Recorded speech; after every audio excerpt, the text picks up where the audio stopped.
Hey friends, welcome as you're logging in. It seems like just 12 minutes ago for an hour. We were together. Good to see you all again. As you all are coming in, we're just going to make really good use of your time. And as I was sharing with the team coming in, as all of us have these intersectional lives, my dad hat is back on at about 5 in front of the hour, about 10:55. I have to leave to drop off a Chromebook to my fifth grader who really wants to be seen as the mature 10-year-old he is, except that he forgets his freaking Chromebook.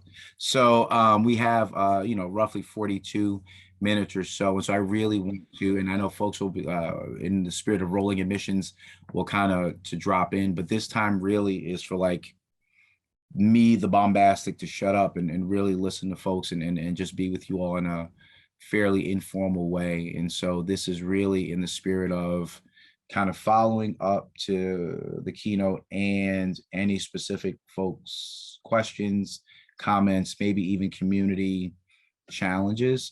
So I think we can socialize that in a couple of ways. Welcome, friends who are coming in, is that you can either put a question in the chat and our colleagues here can kind of popcorn those to me as they come up, or we're small enough, we can be really brave and do something on Zoom, like unmute and ask a question. I think all folks may be able to. I think we've been on Zoom for a little bit, but certainly not enough for everyone.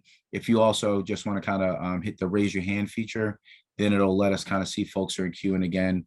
Leah and Karen can kind of help me with seeing folks who are there. But again, for roughly the next 40 minutes, this is your time. I'm excited to answer any questions, clarify anything that I might have said, because people from Northern New Jersey talk fast. We do.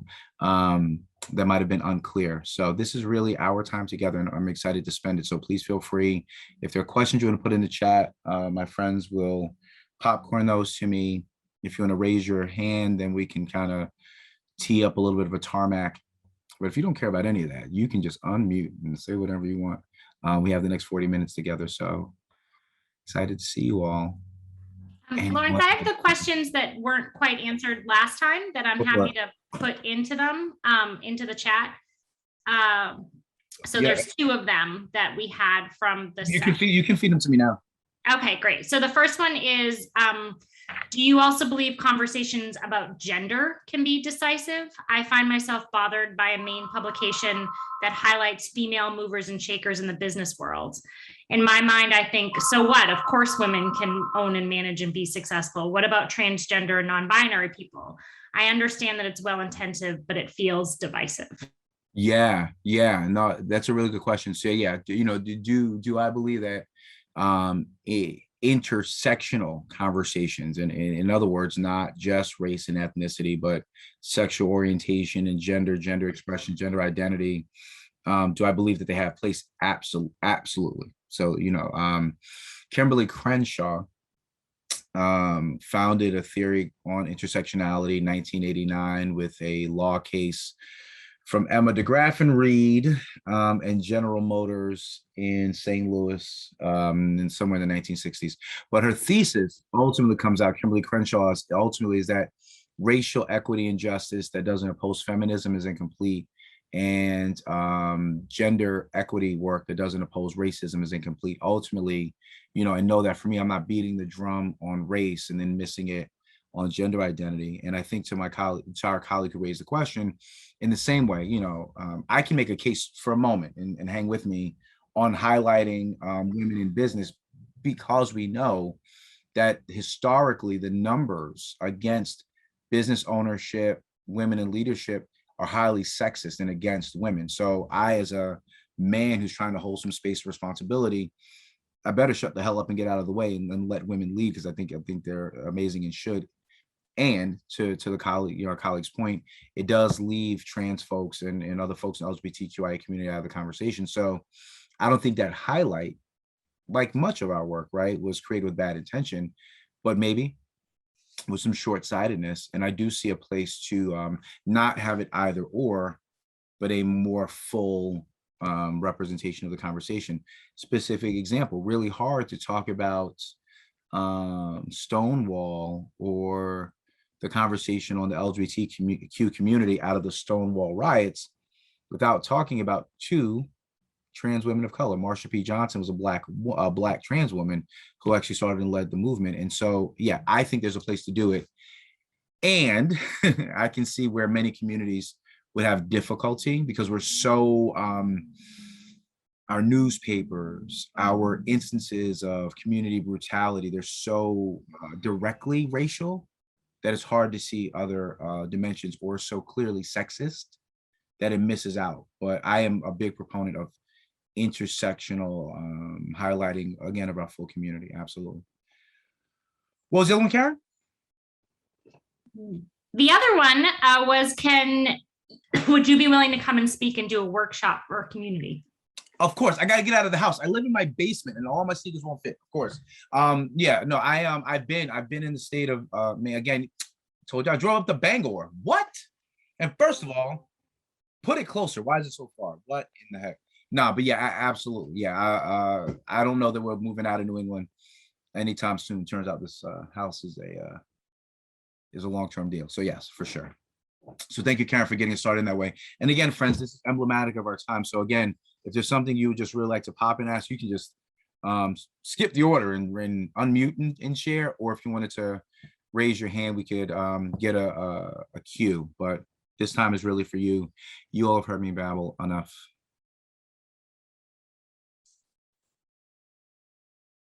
And don't be shy. You can only be right on Zoom. You can't be wrong. Tell people you have a PhD in me. So it means you own your perspective. So I would sort of actually love to hear your perspective on some like practical things that we can do as educators, because the reality is, we are a white state, and at the same time, right, I think we ignore Indigenous people, right? This whole like, people from away, it's like, I'm sorry, unless you're Indigenous, this is not your land, right? So there's that. But I also, like, for myself, I've been trying to use like things like TikTok to actually hear voices of people of color, of Indigenous people, because how do I do that in the state of Maine without also feeling like I'm intruding on safe spaces for people, right? I mean, so I don't know. Yeah, I'd just love to hear your thoughts about like, what are some practical things that we can do to sort of help, ourselves and our students understand the importance of these things. Hi, Mary. Good to meet you. So you said you're an educator. Get grade subject. So I actually work at the University of Maine. I'm in the Aquaculture Research Institute. And so I actually do programming. I've heard this before, like K to gray. So I work with young kids taking care of fish, and I work with any person who is interested in getting into aquaculture. And again, that space is inherently white men in this state for the most, or the largest part of it. Sure. Though I think one of the areas that we're starting to work on is to really form collaborations with Indigenous folks, because without them, we can't have a real conversation about sustainability in aquaculture. Mm-hmm. And so we're really kind of, thinking about Indigenous folks, but I would love to think more about how do I broaden the inclusivity that I have in all of my programming, especially where me making a direct connection to people of color is it's a little bit harder to do it also in a culturally relevant and appropriate way. Yeah, Mary, I appreciate that. And by the way, I never heard of K to Gray. I'm going to take that on the road. That is a good one. So shouts to University of Maine, Orono, and all your campuses. So I think there's a couple of ways, and know that whenever I talk about the classroom, for me, it's pedagogy before curriculum, right? Because pedagogy, heart, minds, attitudes, philosophy, even if you can never change curriculum. So if I were starting with low-hanging fruit, to your point, as a matter of pragmatism, I think about cultural and curricular mirrors and windows. So if my curriculum itself, and it's hard-ish, because I feel you. So let me start, like place-based learning is literally your proxy for amplifying historically excluded voices from the Indigenous community place-based learning is literally about understanding the place that we are. I think you have the cloud cover or the rationale to do more amplifying of indigenous voices. I think period landing, I don't know to the extent that folks do land acknowledgements routinely or it's part of the curriculum, but that feels to me like low-hanging fruit.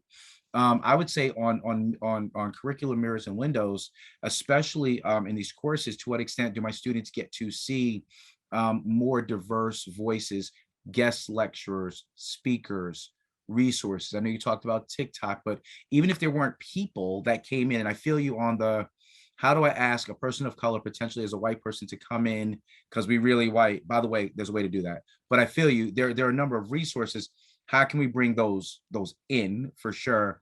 I think there's a number of it. Now, again, in the STEM field, and it's not, I don't want to make the single story out of like Moon Duchin and that geometry and gerrymandering distillation of courses at Tufts, but there's a lot of folks. I know that Girls Who Code has STEM organization, women's empowerment.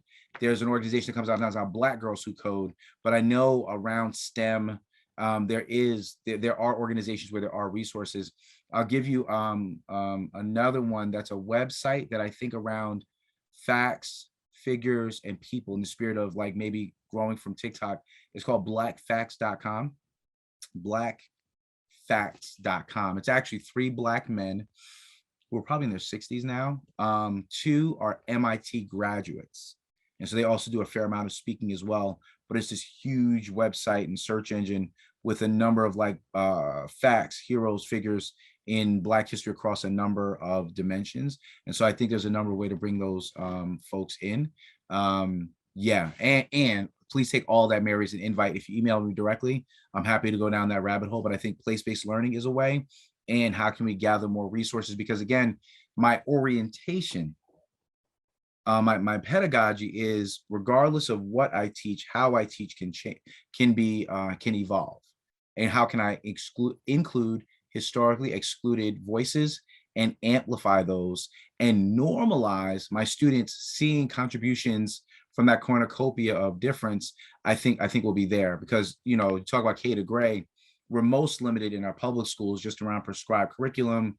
We clearly have more latitude in higher ed, but even if, and I just want to assure educators, even if your curriculum can't change, orientation and thoughts about delivery can. So yeah, Mary, thank you for that. Others, see, no one was harmed in the making of that participation. Mary, thank you for being intrepid. Hi, Lawrence. My name is Sarah. I have a quick question.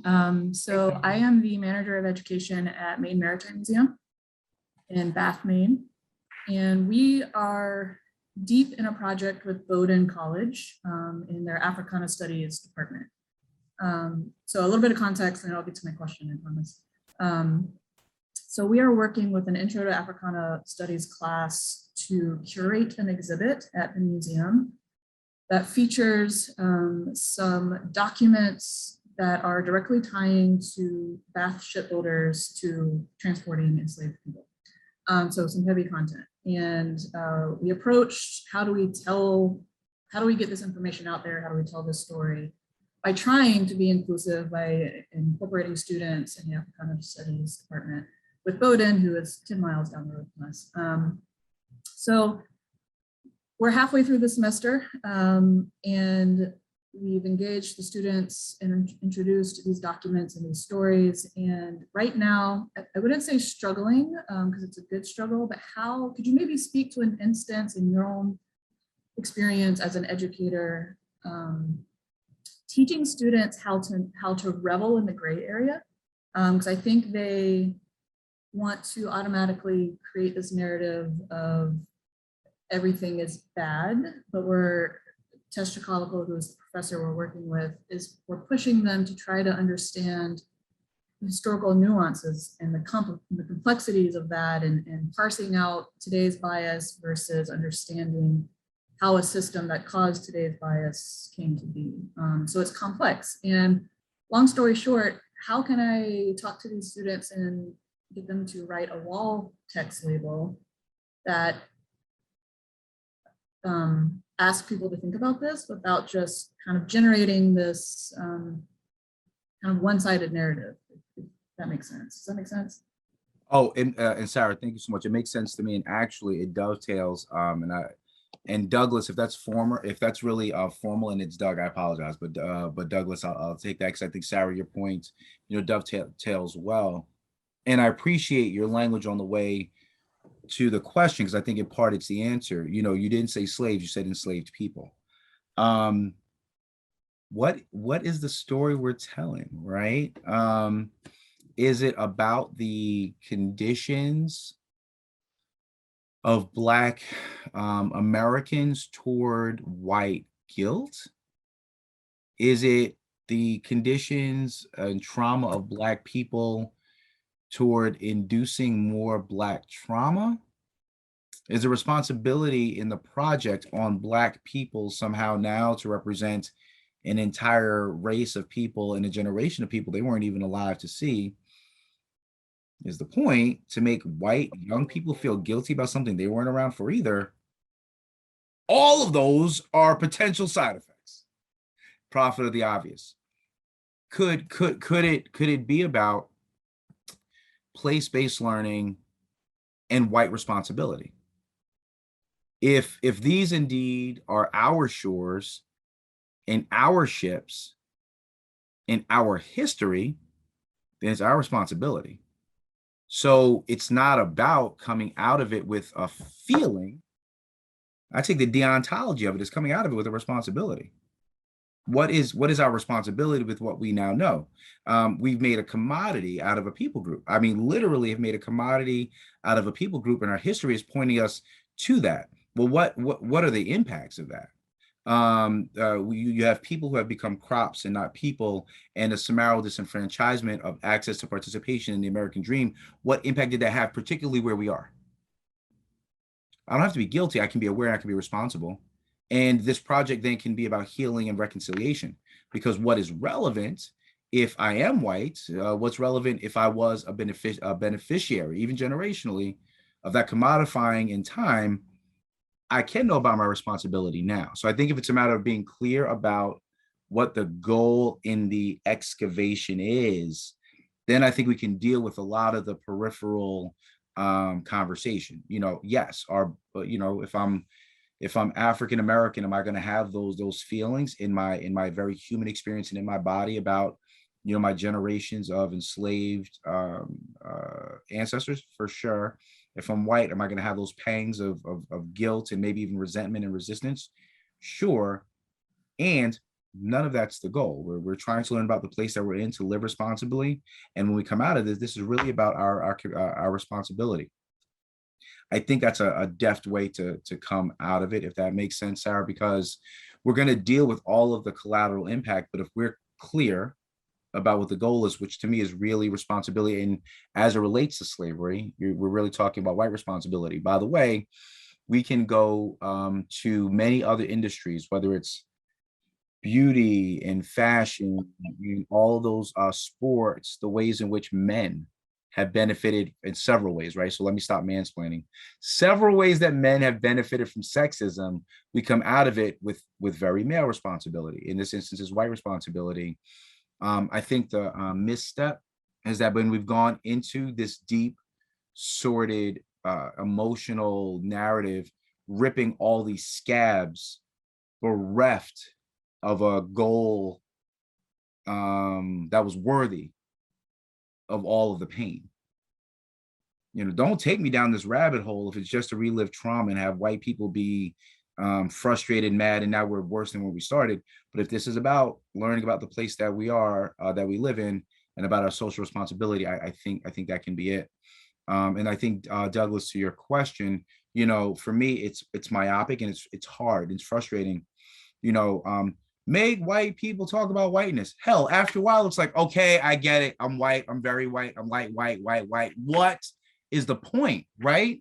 If I'm not talking about whiteness as a construct, whiteness as a place in society, and where I have been a beneficiary of systems of oppression because of my race, well, what the hell's the point? I have responsibility. Great. Like, it's not so much let's move on, but please let's stick the landing. with regard to what's next. Because here's what I'm very cognizant of, and Stacey, I see you. What I'm very cognizant of, and Sarah, thank you for that. And Stacey, Doug, I'm thinking about your question. Listen, if you don't give me at this point 18, 19, 20 months of trying to read, trying to learn, dang it, crying in front of if you don't give me a place to stick the landing, you're going to get, and this is my fear, you're going to get the most allied white person to cash out of the casino. Because all I've done is give you my chin, and all you're doing is friggin' hitting me in the face. And even the most allied folks get tired of that. So, Sarah, I think if we're clear about the goal of going into all that, of delving into all that, I think it's cool. And it's really about the place that we live in, white responsibility. And then Douglas, I think if we don't just solo it in on, do you get that you're white, but what responsibilities and benefits have come with that, I think that's a place to land. Hi, Stacey. Thank you, Lawrence.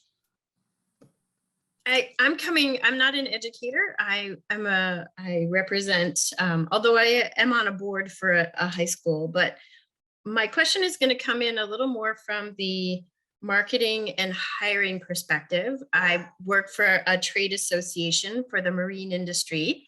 So we have workforce issues. We want to hire more people, attract more people to our industry. And at the same time, also market selling boats. And like I'm a mountain biker too. And in my bike club, there's been discussions about inclusive, I can't say the word. You know the word I'm talking about. Inclusion or inclusivity. Inclusion, yes, thank you. There you go, Stacey. You got it. Okay, so this is kind of an awkward question, but looking around, we're a lot of white people here, and you're a person of color with a great perspective. So in trying to be more inclusive, what is more important? Is it a visual? Is it a narrative? Like all of a sudden you see ads, like in my industry, there's ads for, people of color fishing or operating boats or working, what is more important in your mind? Is it that connection to a visual, like, oh, I could see myself owning a boat, even though I'm a person of color and it's mostly white guys who drive boats or whatever, or same with working in a specific industry. So I'd love your thoughts on that. Stacey, I love that, and you'll appreciate the following. So I live in the south coast of Mass, Paden-Aram. Literally out of my window, not only is there the ocean, I got a bunch of people in my neighborhood. I'm like one of the few I better get on who don't own a boat. But everybody in our community owns a boat. And I swear, when we first moved in, and my movers left, someone asked, because I thought it was just a driveway for me to park. They're like, oh, no, that's where you can park your boat. My boat? Oh my God, what a compliment. I don't own a boat yet, but boy, do I want to. Stacey, I think I need to talk to you. But you get the idea, right? Is that if we thought about a monolith of people, no, so we're not bereft of people who do. Like I told you, my oldest daughter, she spent time in freaking New Hampshire. My wife took them too. I don't know what the hell. My kids ski. My daughter climbs. All this. Oh, the city kid in me is so ashamed, but you get the idea, right? That there are folks who do it. So we're talking about a niche community of people of color who have those experiences, who can afford it. No, I don't need to see me. Like I'm already in, right? What I need to know is that it's safe, inviting. I need to know about your company's commitment to inclusion. I need to know less about what white people are doing for people of color, and I need to know what white people are doing for other white people.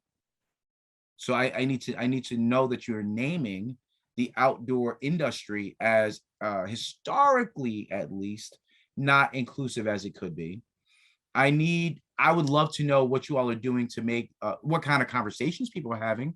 I would be far more excited about that and inclined to spend my money, but I would feel lowballed, and it's part of what you're sharing as what you don't want to do.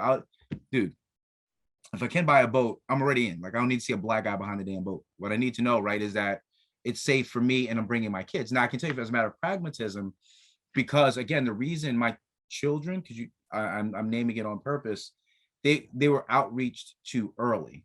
So I don't know, and I know it's marketing, and I know you kind of got like goods and services, but I don't know to what extent it's tapped into getting younger people exposed, because that's actually the gateway in. And again, right, local community is such, but if there were ways to even be in connection to communities that are engaging students of color early on. I have to imagine your schools, boarding schools, private schools, New England is replete with them, engaging some students of color in engagement early. That to me was helpful. So maybe as a last example, if I saw that somehow in the marketing, your company was working with elementary school kids or middle school kids or high school kids and I'm like, whoa, like that's cool. It isn't what you're saying to me as a consumer, is what you're saying about the ethos of your company as it relates to who you are. That would be attractive to me. Okay, cool. And I'll give a shout out to my friends at Massachusetts Marine Trades, because they do a great job at promoting boating and fishing to kids. So just so you know. Yeah, well, and I'll give you an example there. I was talking about a school earlier, but with this example, I'll be specific. There's a gentleman, Stephen, I'm forgetting his last name, but I do contract work with Boys Latin. It's an all boys school in Baltimore, Maryland. And Stephen Wright, Dr. Stephen Wright. He's the first Black graduate of Boys Latin. Dr. Wright is mid-ish, late 60s. PhD, teaches in universities, brilliant guy. And Stacy, you'll believe the following, because I didn't believe it. He's an avid fly fisherman. What in the black dude, what in the entire hell is fly fishing, and why is he doing it? I don't know. But when I tell you this man can spin the yarn over damn fly fishing, so the people exist, right? Like people exist to do it. What is the reach that we have, and what's the integrity in doing? So it's a really good question. I think a more, to your point, a thematic narrative explanation, and what your reckoning isn't the right word, but what's your recognition of the history of exclusion in the industry, and then what are we doing to meet it? For me, that's enough. Hook, line, and sinker. There, I use the fishing term. Others.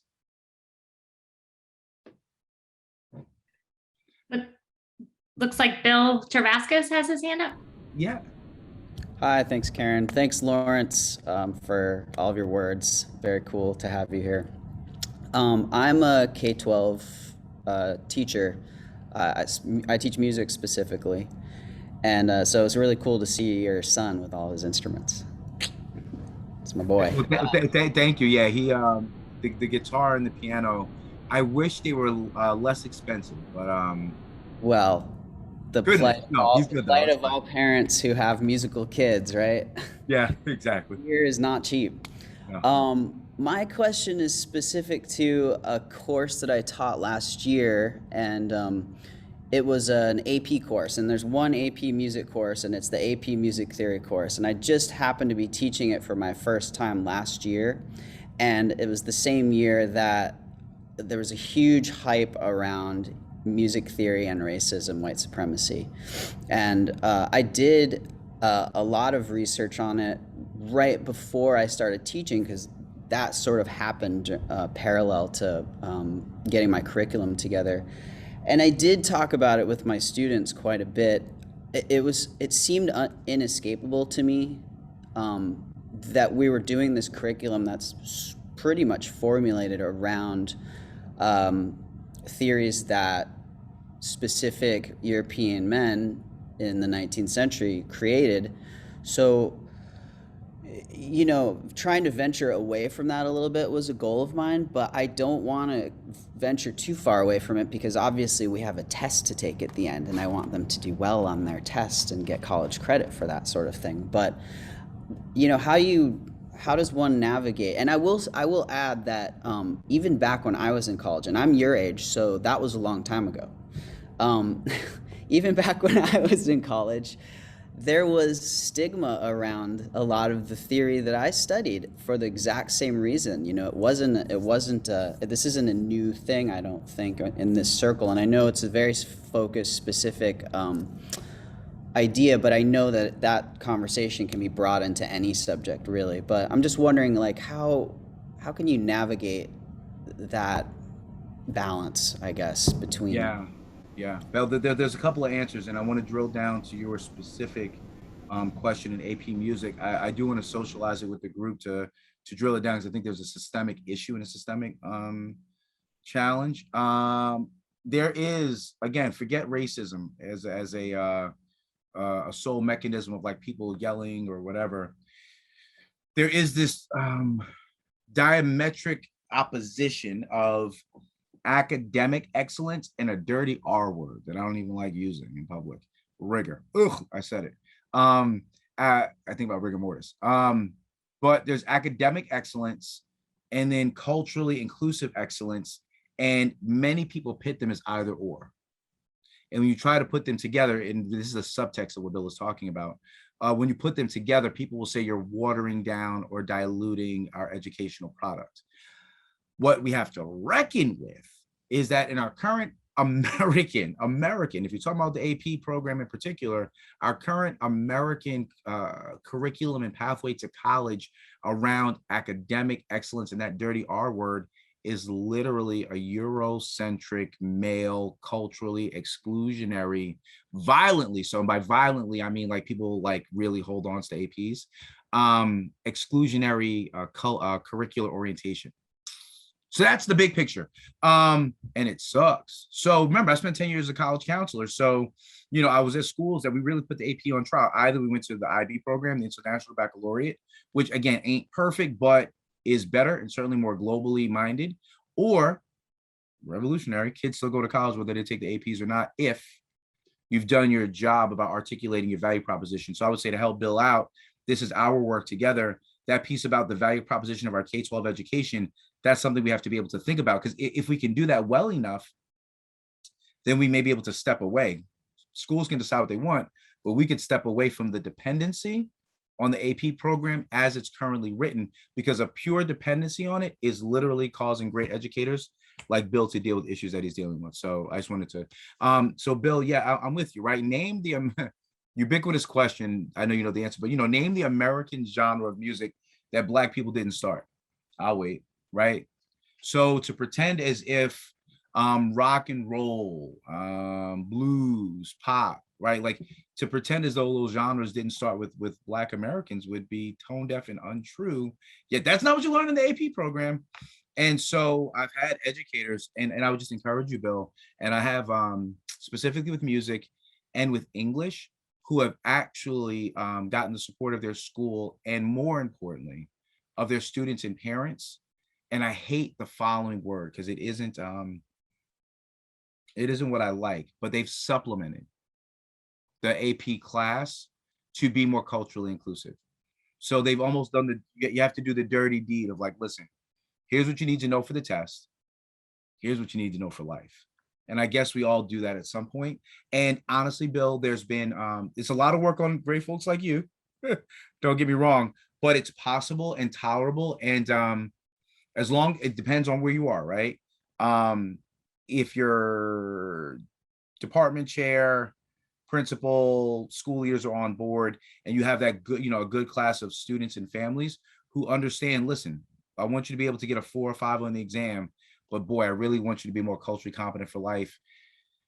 AP English, AP Music, AP US History, goodness gracious, in the name of cultural responsibility, we've had to supplement, and I hate that that's the place that it's at. But until your school divorces itself entirely from the AP program and either adopts the IB program or stands on its own legs, supplementing is what we're doing. Thanks, man. We have like 10 minutes. It looks like Sarah has a question. Hi, thank you. And thank you, Lauren. So I'm Sarah Hooper. I'm an education specialist up at Schoodic, or down east at Schoodic Institute. We're a nonprofit partner to Acadia National Park. Hi, Sarah. First of all, I just want to give you a shout out for, thank you so much for the whole academic rigor. I, as a former teacher, can't stand it. And I was just in a conversation the other day going, academic vigor, because that's like, yes, right? Come through, vigor, yes. Yes, academic vigor, that's what I'm all about. So anyway, the other part of my question is we are we're trying to make one of our goals as a nonprofit to help early career, whether scientists or educators, because we do both. We're a research learning center. And in this push to be more diverse, and there's a whole backstory about that within the organization, but my concern is we are a very white community. It's not unlike Stacy. We're a very white community. We're a very white organization. So even if we were to be able to reach out and find, or when we can, and do the hiring practices that you suggested, how do we best support them when we get them here? Like, and am I getting is my own whiteness in the way of thinking that we need, like, I'm not, like, how do I navigate that? How do we navigate that? Sarah, I love that, because I love it. You're literally on the precipice of your own answer. But I'll give you language, since you gave me academic vigor, and I'm so grateful, friend. Gifts are good on a Friday. So what you're getting ready to talk about, which is a very natural phenomenon. When we think about systems of power, privilege, and oppression, it's called the dysfunctional rescue. So folks in privilege groups assume a certain kind of savior mentality of people from historically excluded backgrounds. Give you an example with sexism, because men are terrible. I know them. Some men are some of my best friends. Dysfunctional rescue. Have you been a woman carrying grocery bags, probably yards already, from your car to your door? Some dumb man sees you in like the last 5 feet and is like, "Hey, little lady, I'll help you with your bags." And if you're like, first of all, looking at you and looking at me, I'm stronger than you, get the hell out of here. Or someone holds your door open. "Hey, good morning," right? Dysfunctional rescue. Someone in a power group assumes that you need their help, and by offering you their help, it doesn't make you feel better, but it makes them feel better. White folks, we could do this if we assumed always pathology and deficit in people of color, and then assumed that they needed our help, not really to help them, but to help us. And so, Sarah, I would want to alleviate you, and maybe all of folks here, of the concern. If a person of color wants to work for your not-for-profit, that's a choice they made. So you're not responsible for the state of Maine or your community. You don't have to go down the apology row every day. Listen, sorry we're so white. Sorry we're so white. Oh my God. Hi, Friday. No, right? My job, and what we can be in control of, is that we have contributed to the greatest sense of inclusion and belonging in our community, making it possible for many people to flourish. That part we can be responsible for. And so I would say to you then, what are the things that we can be responsible for when we're there? What is the type of, and you talked about, work in the environment. What are the culturally relevant issues that would make either a person of color excited to work there because you're doing something socially relevant, or and a white, allied, culturally competent person? Because for me, both are helpful, right? Know this: if in your next generation, and talking about your workforce, if your next generation was still white and they were even more culturally competent, 4 or 5 really awesome allied dope white folks are going to bring you 50 people of color. So know that I see value in that as well. And so I would say, Sarah, landing the plane, could we be exploring things like food deserts and food insecurity? Could we be exploring social issues relative to the environment? In other words, could we root ourselves in a certain kind of social relevance that then was attractive? Not worried about who we're attracting, but that it's attractive. And you go back to those 21st century skills and habits. Would this generation's workforce want to work here? And then let the chips fall where they may. We can talk about the pragmatism of recruiting, et cetera, but I'm not concerned about the livelihood and thriving of a person of color to the extent that we have to apologize for being white. What can we do to make sure that that person is seen, safe, and valued? That's far more realistic. Remember, I worked in New Hampshire. We're not going to win anybody's state prize for diversity, but what I'm really proud of, which is why I have a deep place in my heart for the place that I worked, a great community of people that made it really safe for me to be me. And that's really all I was asking. Thank you. So actually that is super helpful, because it's something I've really wrestled with, and it gives me a whole new perspective on how to go forward.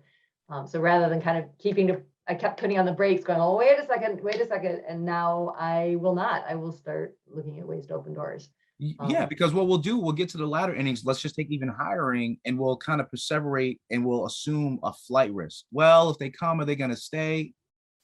Let's get them first, and let's worry about that later. That's awesome. Thank you so much. No, thank you. Vigor. I love it. I think we have time for one more question if I drop off this Chromebook to my 10-year-old. He's like the nutty professor. He's the smartest kid in 5th grade, I swear, but he won't remember his underwear or his Chromebook today. So I tortured him enough. But I can take one more for sure. Hi, Emily. Oh, hello. Sorry, Doug, did you have a question Yeah, that sorry, you were sorry. hoping to Yeah, ask? Doug and Emily. I'm going to Doug. Go ahead. Okay, go ahead. Thanks, Emily. Lawrence, I just wanted to, what was the term that you used? Like the person helping with the door? A dysfunctional rescue. Thank you. That's all I wanted. Yeah, thank you, Doug. Hi, Emily.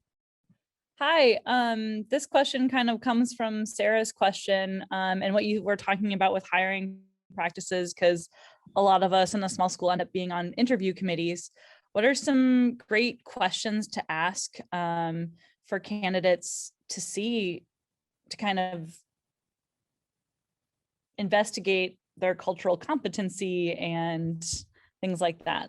Yeah. I don't know if you've Yeah. had any tips there.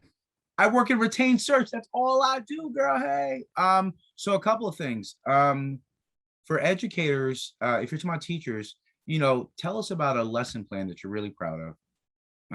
That gave many students in a classroom some insights to your perspective on inclusive classroom practice. Right? Just give me a lesson plan. Tell me something you did. What's a student story you're proud of connecting with a student who didn't initially see themselves connected in your classroom? What are your thoughts on the place and relevance of 21st century skills and habits in today's classroom? Right? That's not connected to identity. That's not asking people how they vote or what they believe. What are some of those connections? I would, if it were Maine, I don't think it's unfair to say, hey, listen, right? Acknowledging the obvious, we're a predominantly white state with a charge to prepare students for the world. What are your thoughts about helping us do that? And I think those are really, really good questions because yes, the math teacher should be able to teach math and the science teacher should be able to teach biology. And we know that some of those classroom competencies are easy. And just, a math teacher who doesn't give a damn about a globally diverse classroom doesn't do us that much good. So how can we do both? But I think those are super helpful because remember, our default then is, where did this person go to school? How long have they been teaching? How much experience do they have in the field? As a paradigmatic shift, we've often talked about hiring for culture and training for competence. So if you all got really clear about what your culture is, hire for the culture. You can train for competence. Because remember, I worked at 2 boarding schools. If in New England, and you all may understand it, hopefully you do, the white male climbing coach, hockey coach, lacrosse coach, they took that first because they hired for culture. Then they're like, oh yeah, he should probably teach. And then they trained him later. So we're not bereft of doing it for other folks. But as a matter of inclusion, could we hire for culture, train for competence?